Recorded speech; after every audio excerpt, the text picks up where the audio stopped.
My name is Maria. I come from Poland. I work as a maid in a big house. I go there 2 times every week. The house belongs to Ms. Sanchez. She is a kind woman, but she works very hard. She has no husband. She lives alone. I clean her house. I wash the dishes, clean the floor, and do the laundry. I like the house. It is big and bright. There is a small garden and a large terrace.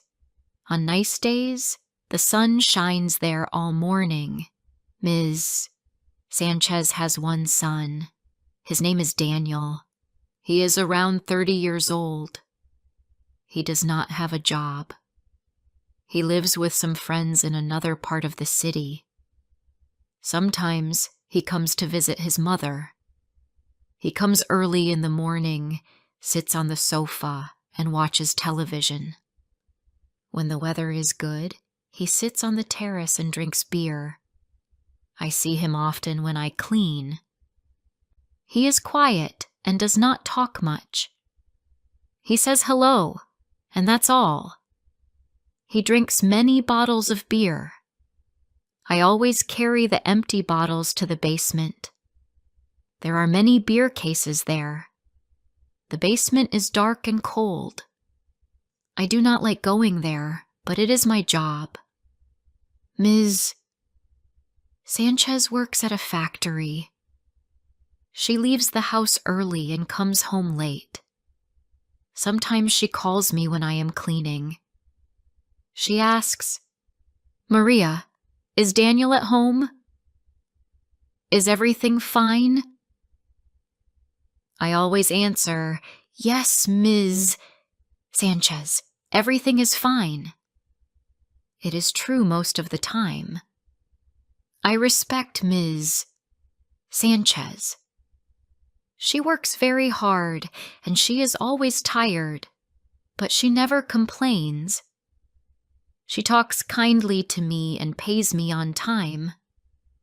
I feel lucky to have this job. In Poland, I worked in a small shop. Life was not easy. After my divorce, I came here to earn money. I send money to my daughter every month. She lives with my mother back home. I miss her every day. One morning, Daniel came to the kitchen while I was cleaning. He looked serious. He said, "Maria, I need your help." I stopped and looked at him. "What do you need?" I asked. He said, "I will go on a trip for a few weeks, but please don't tell my mother. She will worry too much. Just tell her I'm still here." I was surprised. "You want me to say you are at home?" I asked. He nodded. "Yes. Just tell her everything is okay.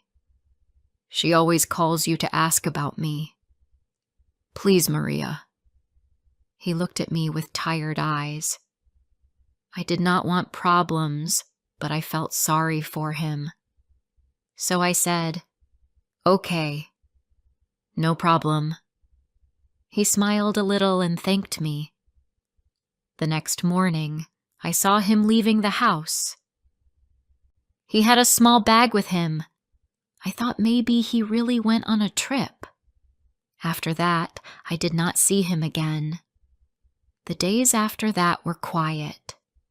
I worked as usual. I cleaned the rooms, washed the dishes, and took the bottles to the basement.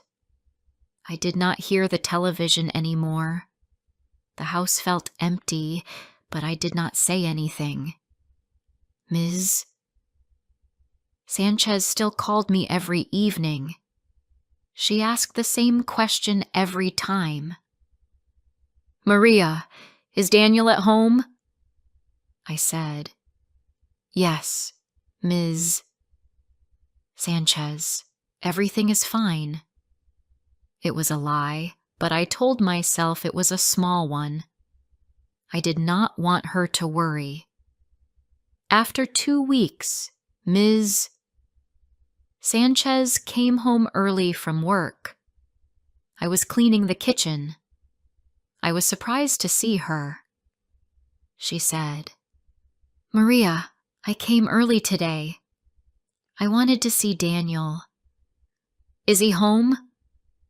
I froze for a second and then said, "He went out this morning. Maybe he will come back soon." She sat down at the table. She looked very tired.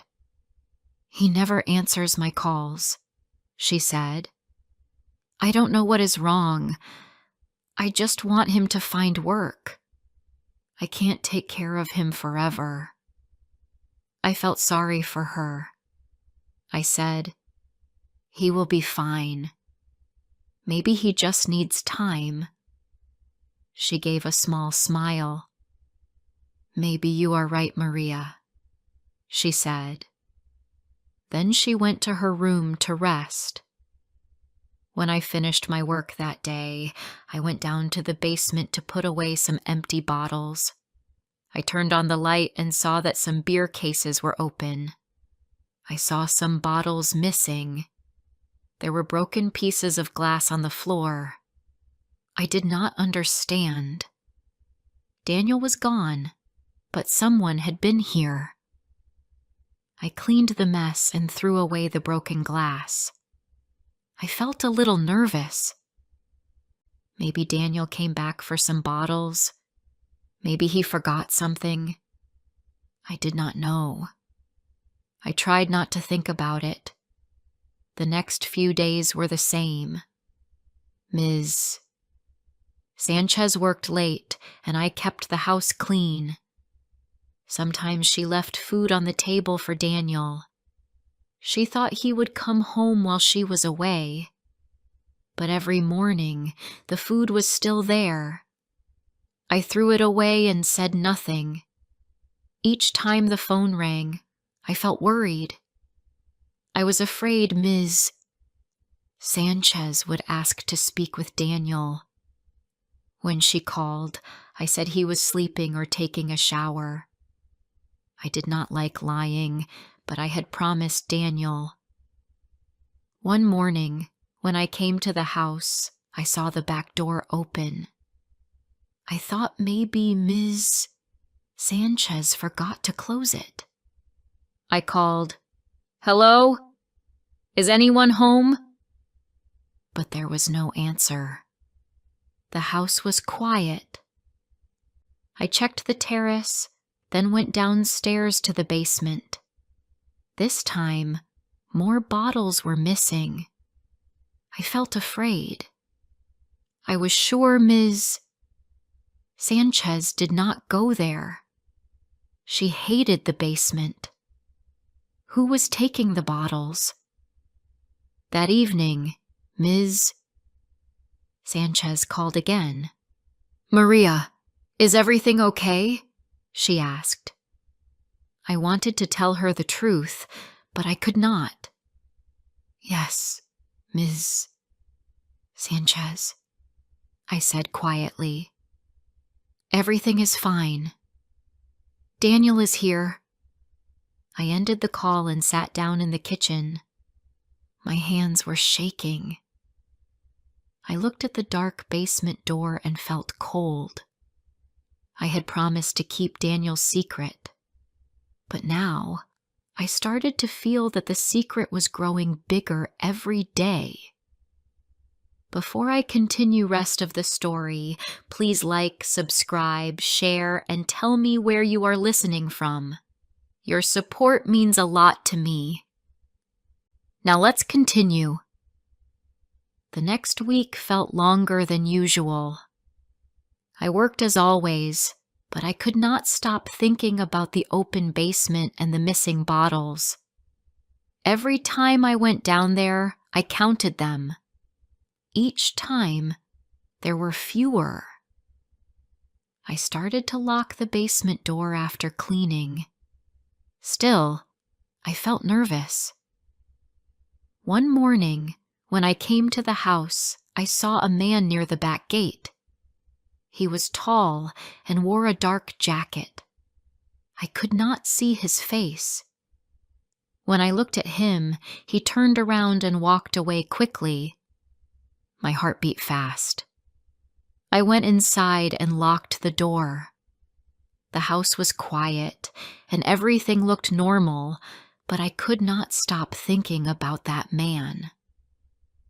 Later that day, Ms. Sanchez called me from work. "Maria, how is my son?" she asked, as always. I looked at the phone and felt my throat dry. "He is fine." "Ms. Sanchez," I said. "He was here this morning." She sounded happy. "Good," she said. "Tell him to answer my call sometimes." I smiled weakly and said, "Yes, I will tell him." After the call, I put down the phone and sighed. I was tired of lying. That evening, as I finished cleaning, I went to the terrace to bring the empty bottles. The air was cool and the sun was going down. I picked up the bottles and walked to the basement. When I turned on the light, I saw something that made me stop. The floor near the shelves was wet again. A few empty beer bottles stood in the corner. Someone had been drinking there. I looked around slowly. The air smelled of beer and dust. My hands were cold. I turned off the light and closed the door. I wanted to tell Ms. Sanchez everything, but I was afraid. She worked hard every day. She looked tired and sad each time she came home. I did not want to make her worry more. The next morning, Ms. Sanchez came home later than usual. Her face looked pale.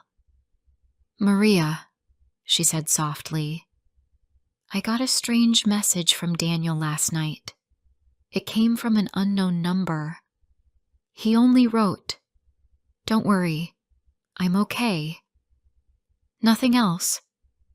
She looked at me with tired eyes. "Do you think something happened to him?" I felt her eyes on me. I wanted to tell the truth.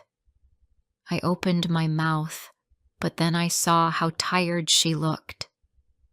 "Maybe he just changed his number," I said quietly.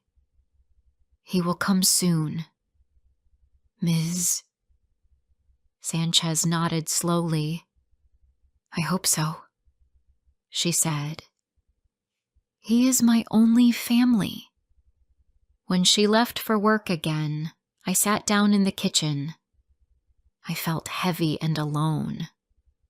I had told many small lies, but now they started to feel big.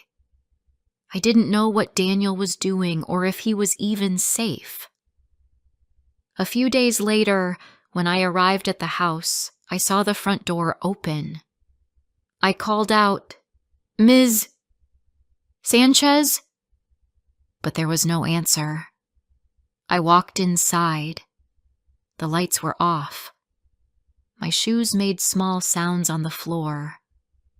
In the living room, something was different. The sofa was not in the same place, and one of the small tables was broken. I felt cold. I went to the kitchen. Some of the drawers were open. The house looked as if someone had searched through it. I quickly went outside and called Ms. Sanchez.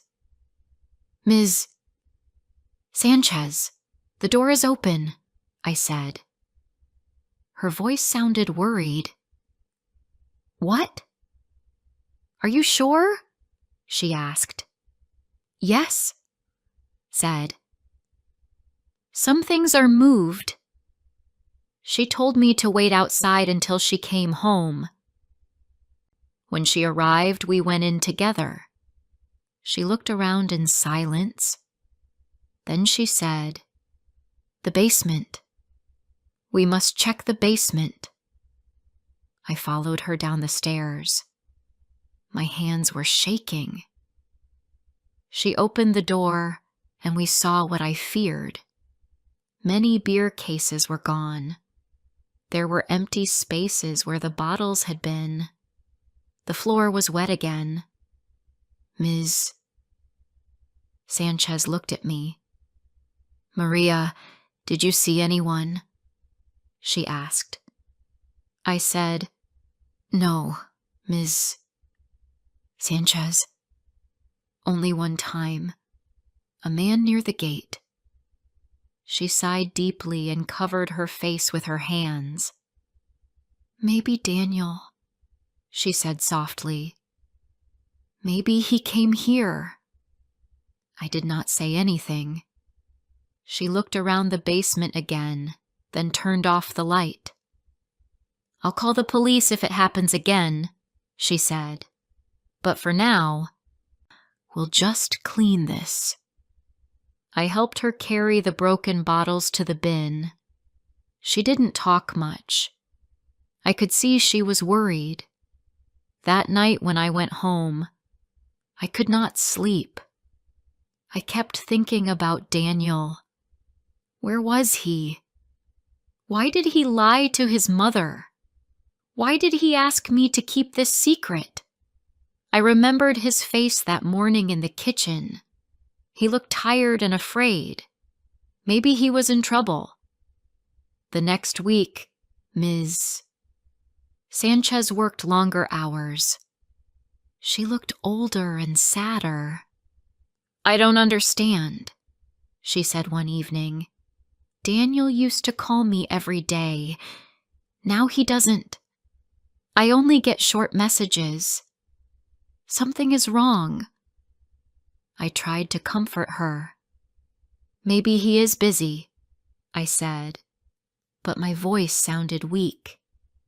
That same night when I finished cleaning, I decided to check the basement again. I opened the door slowly and turned on the light. My heart jumped. In the corner, there was a small pile of clothes and a blanket. It looked like someone had been sleeping there. I walked closer and saw an empty can of food, an old phone, and a dirty glass. I stepped back and felt my legs shake. I turned off the light and ran upstairs. I locked the basement door. Someone had been living there. Maybe Daniel. Maybe someone else. I didn't know. The next day when Ms. Sanchez called, I could not lie anymore. My voice trembled. "Ms. Sanchez," I said. "I think Daniel was here. In the basement. Maybe he came at night." There was silence on the phone. Then she said, "What do you mean?" I told her everything. The missing bottles, the open doors, the clothes, the food. She didn't speak for a long time. Then she said quietly, "Thank you, Maria. I will come home soon." That evening she came back early. We went to the basement together. The clothes were still there, but the blanket was gone. Ms. Sanchez looked around the room, her hands shaking. "He was here," she said softly. "He has no money. He must be hiding." I stood beside her. I did not know what to say. She looked at me and said, "Thank you for telling me the truth, Maria. I wish I had known sooner." That night, Ms. Sanchez sat in the living room, waiting for her son. She kept looking at the door. but he did not come. I finished my work quietly and left the house. Outside, the street was dark and quiet. I looked back at the big white house. I thought about Daniel, about the secret I had kept, and about how small lies could grow and hurt good people. I walked home slowly, wishing I had told the truth from the start. That night I could not sleep. I kept thinking about Ms. Sanchez and her son. I thought about the basement and the empty beer bottles. I thought about the man I saw near the gate. Everything felt strange. I wanted this secret to end. I wanted peace again. The next morning, Ms. Sanchez called me early. Her voice was quiet. "Maria," she said, "you don't have to come today. I am not feeling well." I asked if she wanted me to bring something, but she said no. I stayed at home, but I could not rest. My heart felt heavy. I worried about her. In the afternoon, I decided to go to the house anyway. I took the bus and walked the last street on foot. When I reached the house, I saw the gate half open. The lights were off, but I could hear voices inside. I stopped and listened. A man was talking. His voice sounded angry. Then I heard Ms.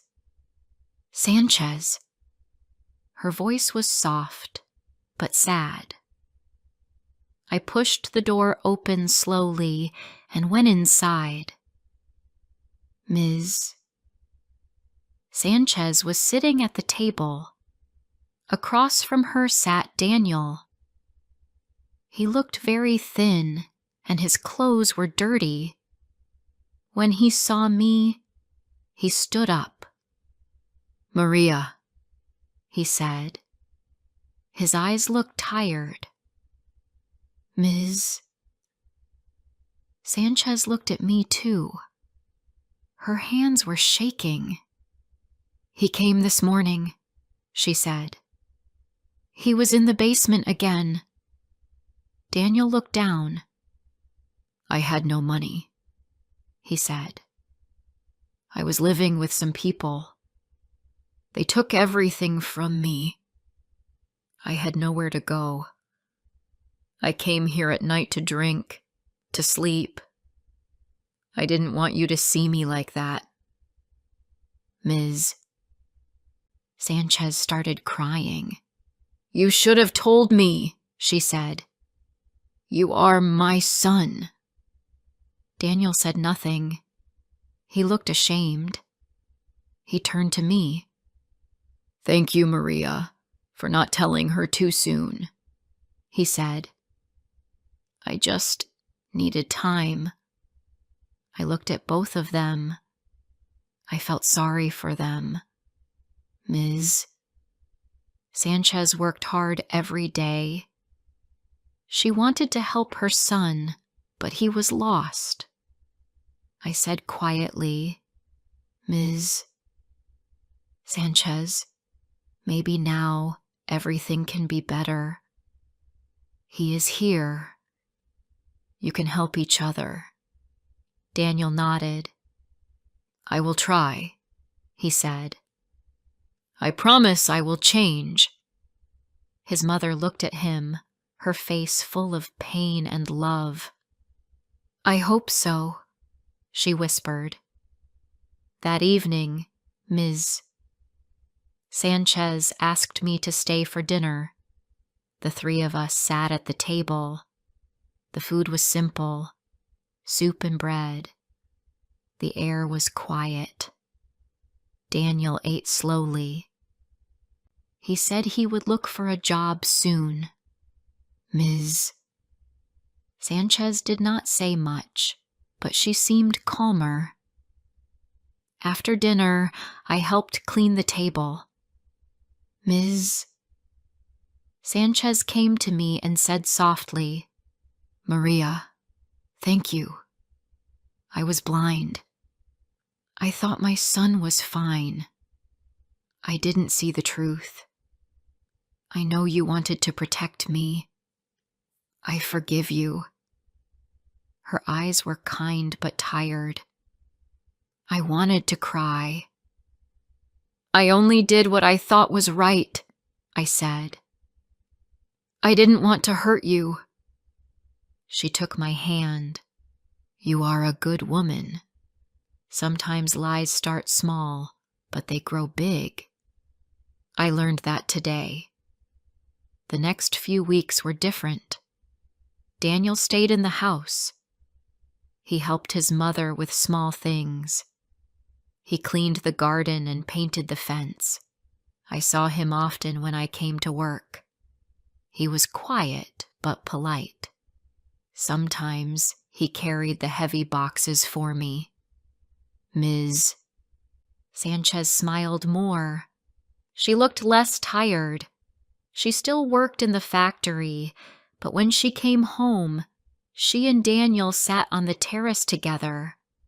They talked and laughed. It was a small change, but it felt warm.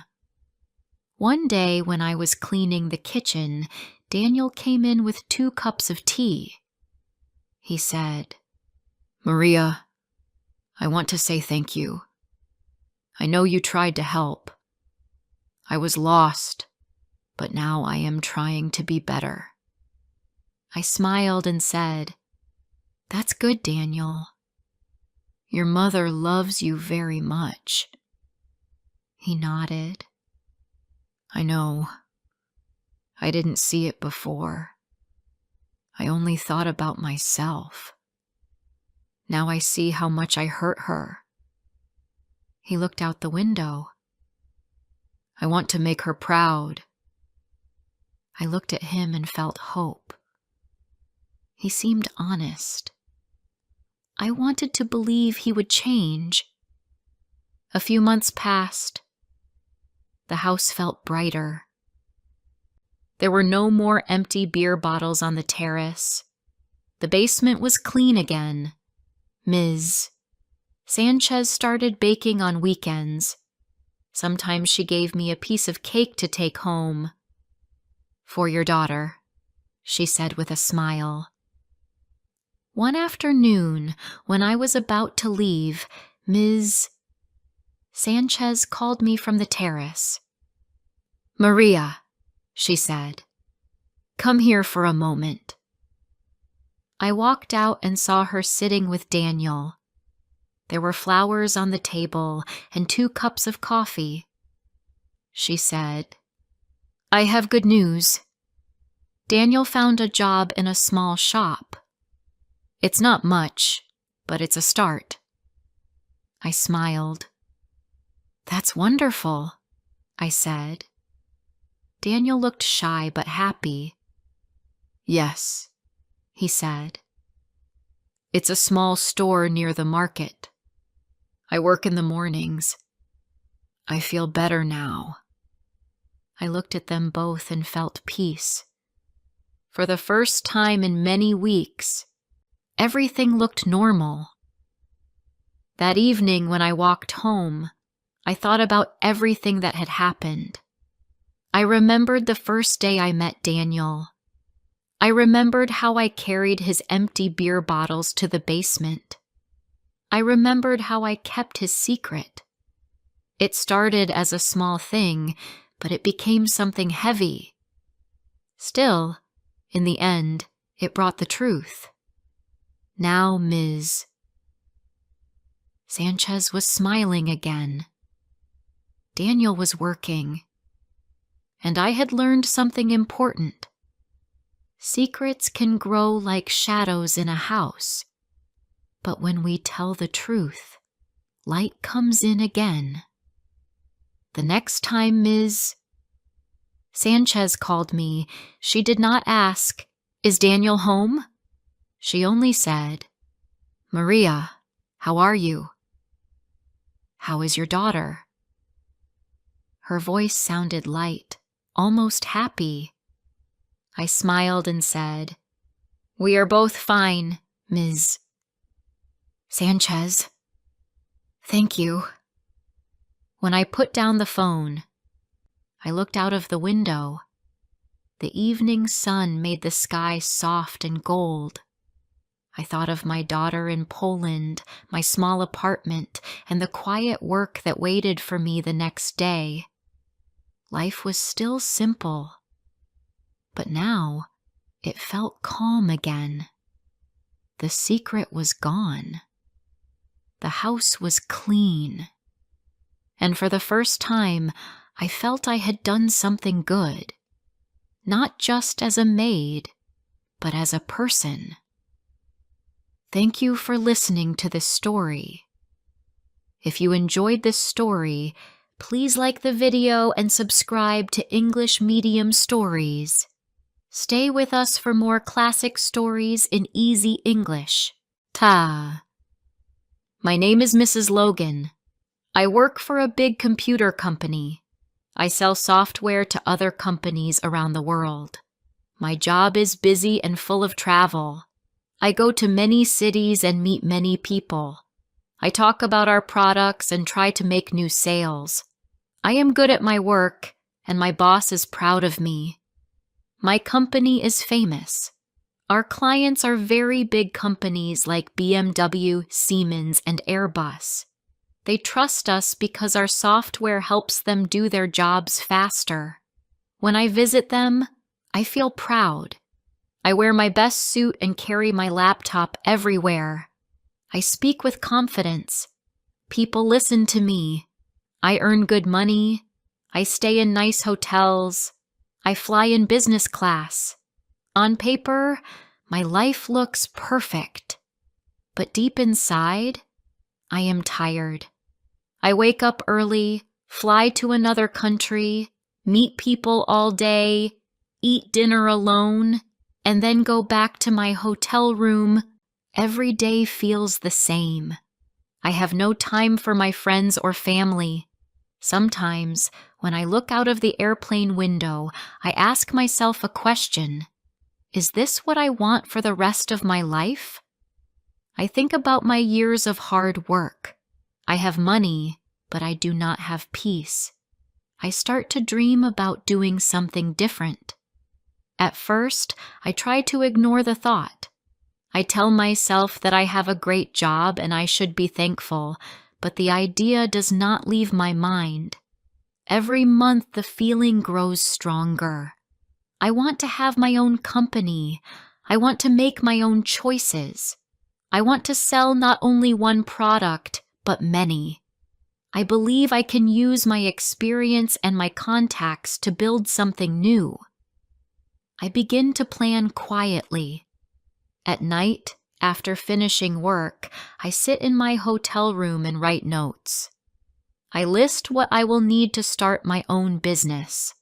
I think about money, clients, and office space. I make small drawings of my company name and logo. It feels exciting. I remember the many clients I have met in the past. They trust me. Many of them became my friends. I think they will buy from me when I start my own business. I feel confident. For the first time in years, I have a new dream. One morning, I wake up early in London. The city is quiet. I sit near the window and drink my coffee. The sky is gray, but I feel bright inside. I know what I have to do. It is time to take a new step. I will leave my company and begin my own business. The next week, I go to my boss's office. He is a kind man, and we have worked together for many years. When I tell him my decision, he looks surprised. "Are you sure?" he asks. "You have everything here. Good salary, travel, success." I smile. "Yes, I am sure," I say. I am thankful for everything, but I want to build something myself. He thinks for a moment and then nods.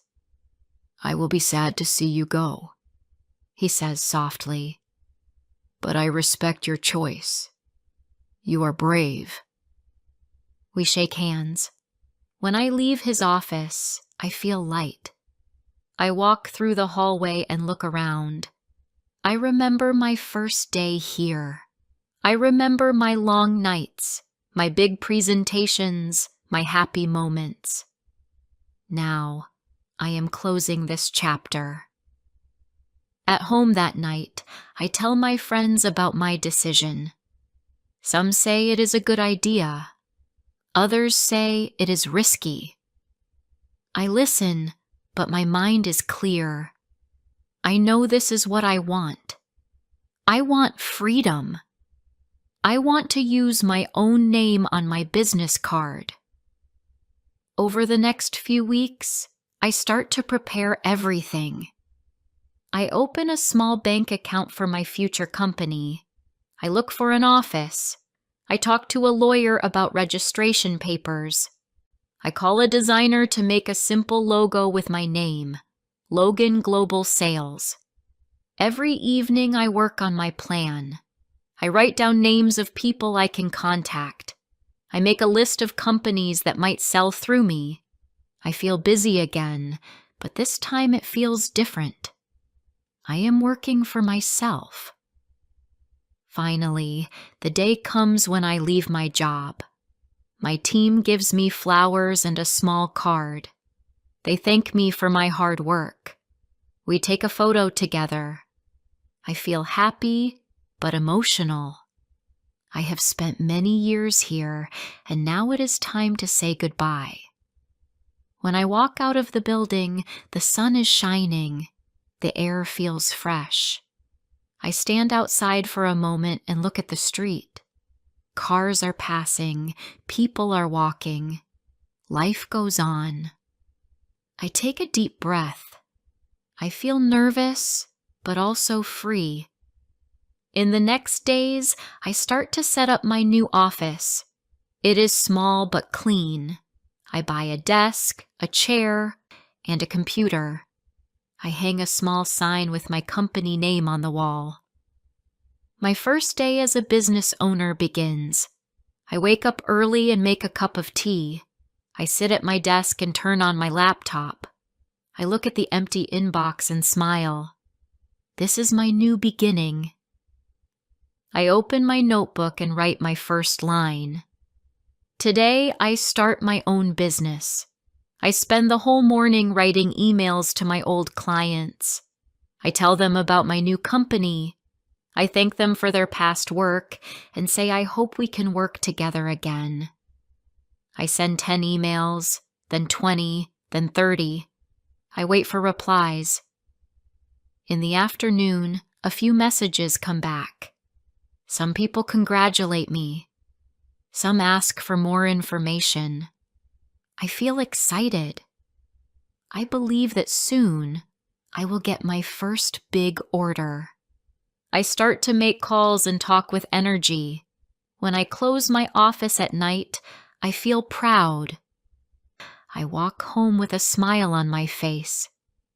I know this is only the beginning. I do not know what will happen next, but I believe in myself. That evening, I sit by the window again. The city lights are bright. I think about the long road ahead.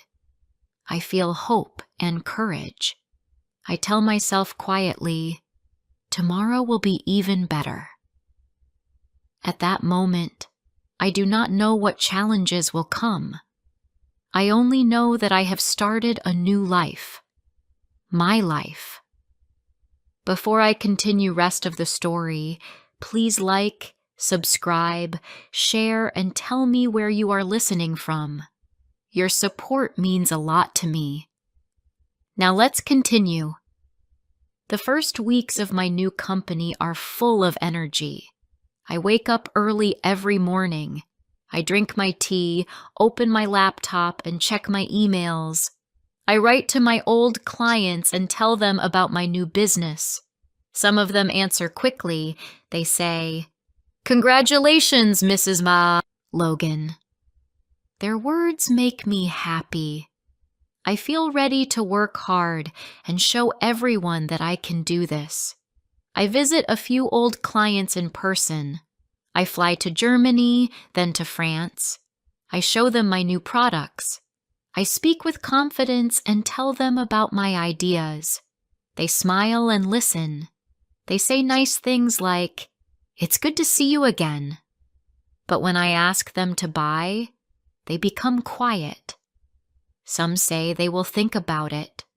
Others say they are still working with my old company. I tell myself it is fine. It takes time to start something new. I believe that if I keep trying, they will come back. I work from morning to night.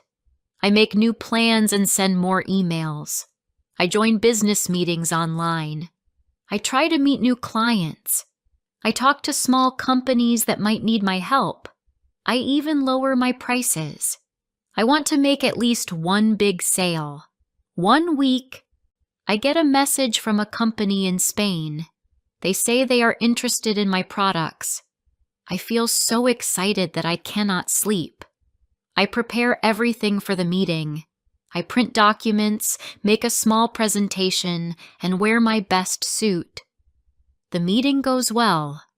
They say they like me and my work. I feel sure they will buy. But after a few days, they send an email. They say they changed their mind. They decided to buy from another company. I read the message 3 times. My heart feels heavy. I close my laptop and sit quietly. I do not cry, but I feel something strong inside me. A quiet sadness. I try again. I contact more people. Some reply. Some do not. A few are kind, but most say they already have contracts with other companies. Slowly, I begin to understand. My old clients do not want to take the risk of buying from a small new business. They want to stay with my old company because it is big and safe.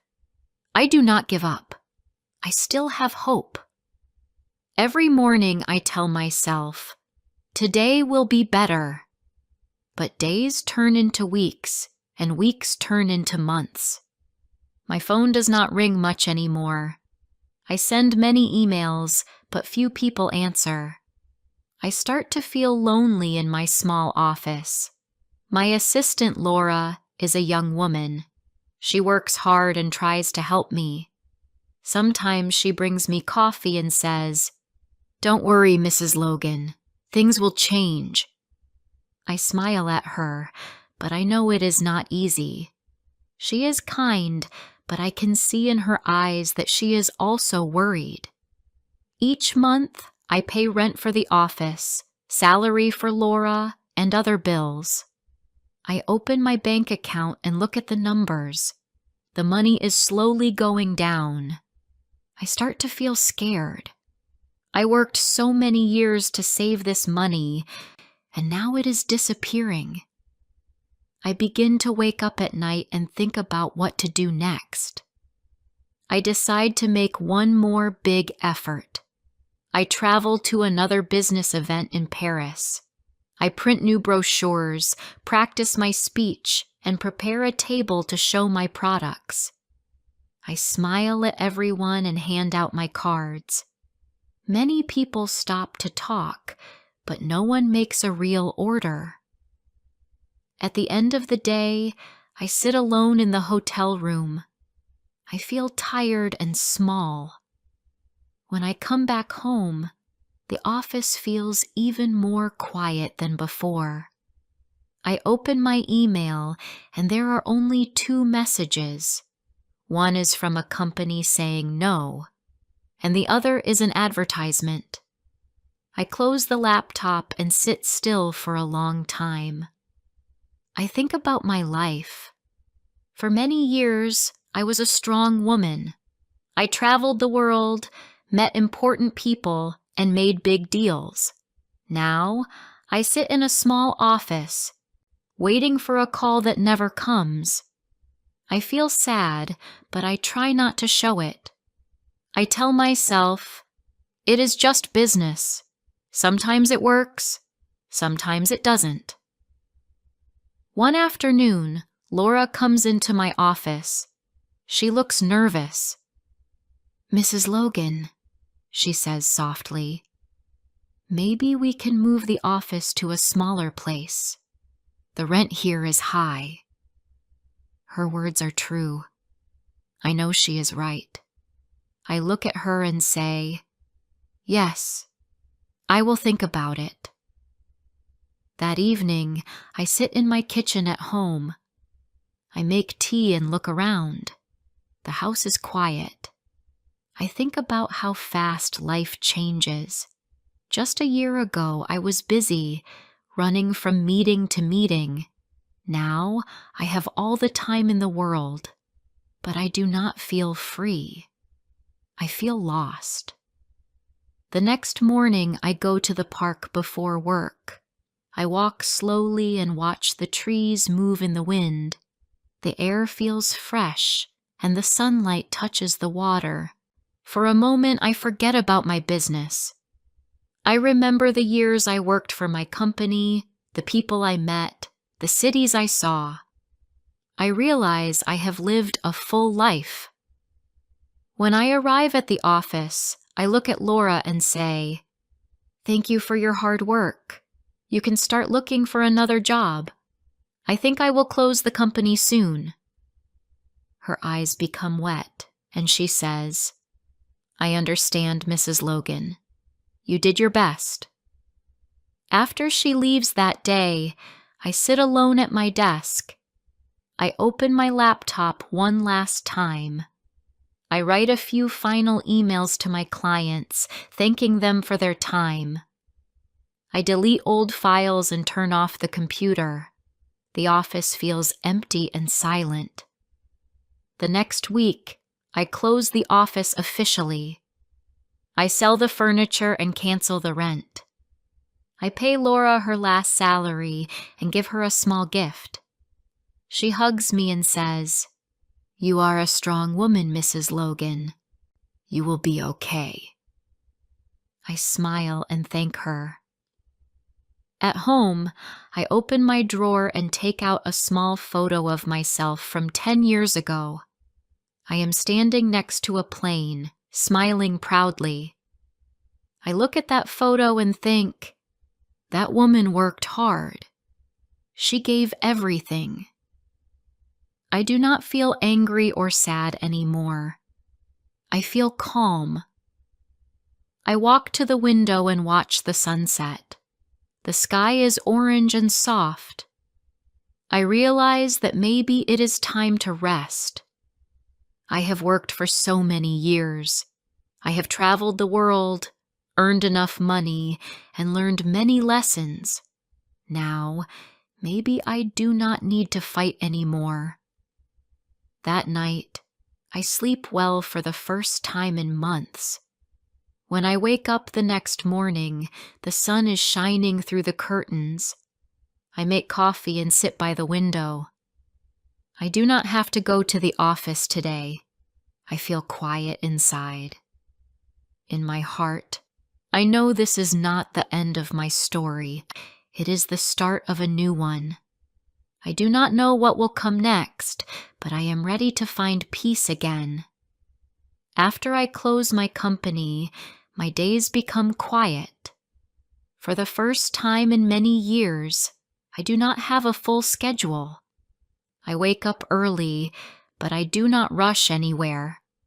I make tea, sit near the window, and watch people walking outside. At first, it feels strange. I was always busy.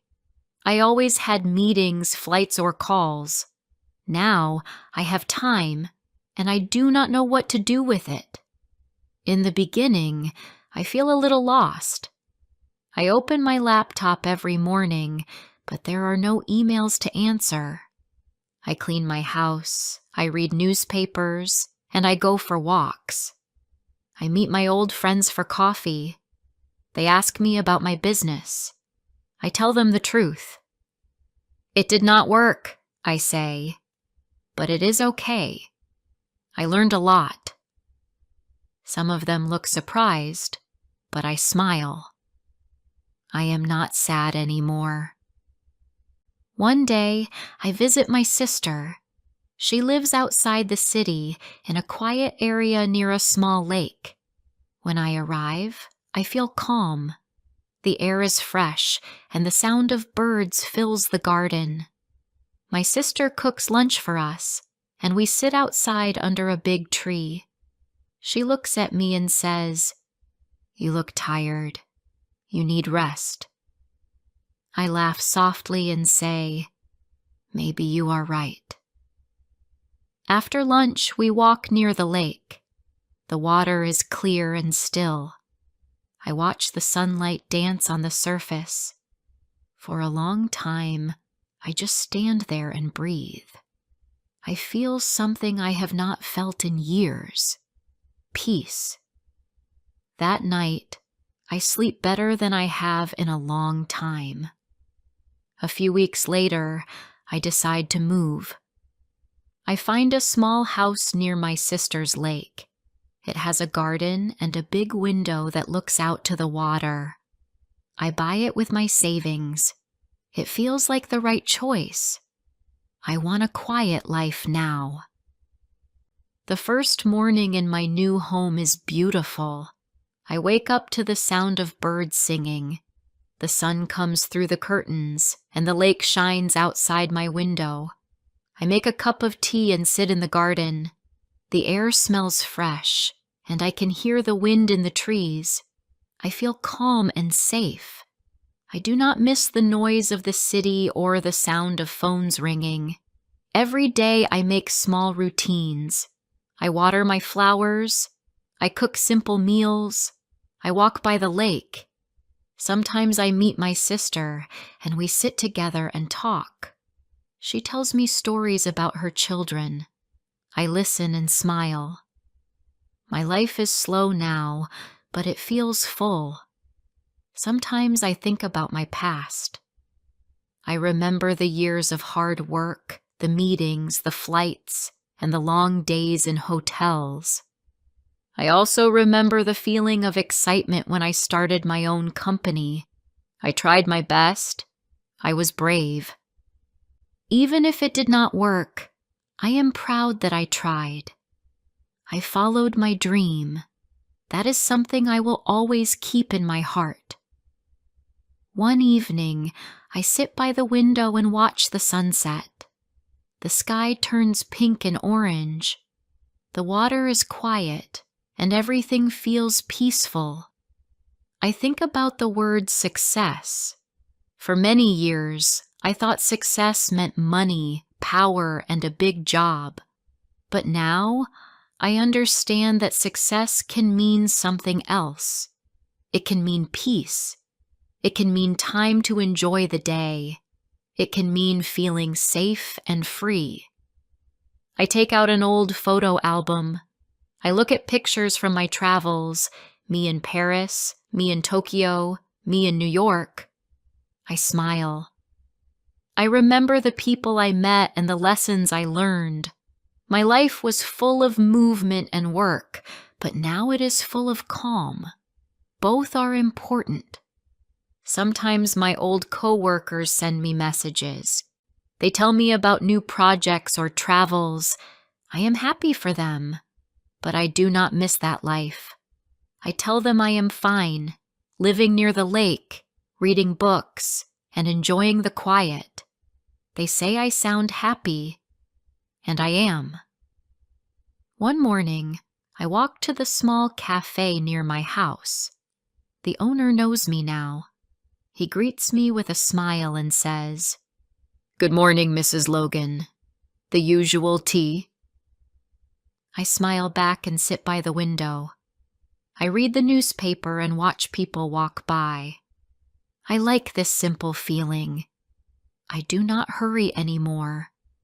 Sometimes I write in my diary.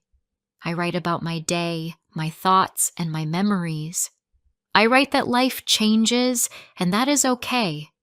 We cannot control everything. We can only do our best and learn from what happens. I write, I worked hard, I tried, now I rest. My days are not full of big events now, but they are full of peace. I listen to the rain on the roof. I watch the sunset every evening. I visit the local market on weekends. I cook food I never had time to cook before. I plant flowers in my garden. They grow slowly, and I enjoy watching them. One afternoon, my sister visits me. She looks around my house and smiles. "You look happy," she says. I answer, "Yes, I am. I have everything I need." She nods and says, "You deserve it." After she leaves, I sit by the lake again. The sky is clear and the water moves softly. I close my eyes and listen to the sound of nature. For the first time in many years, my mind is quiet. I do not think about business or travel or success.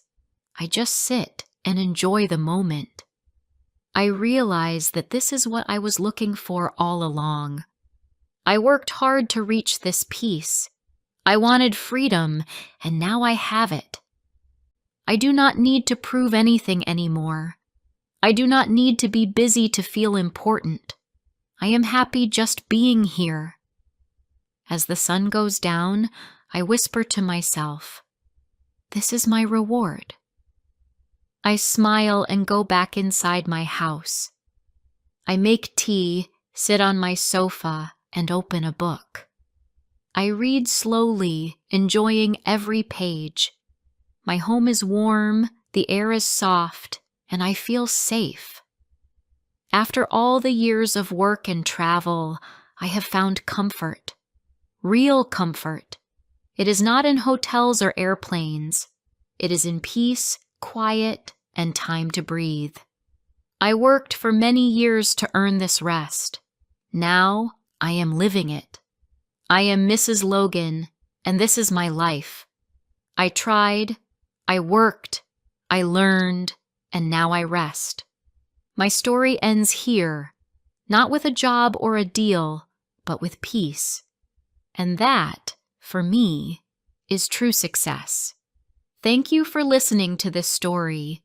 If you enjoyed this story, please like the video and subscribe to English Medium Stories. Stay with us for more classic stories in easy English.